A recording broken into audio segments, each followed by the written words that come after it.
поврежден один из атомных реакторов. Принимаются меры по ликвидации последствий аварии. Пострадавшим оказывается помощь. Создана правительственная комиссия. Выключить выезжать на атомную станцию, там будет крыша третьего блока.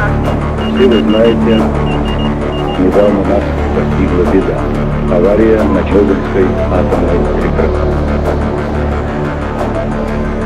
Она больно затронула советских людей, взволновала международную общественность.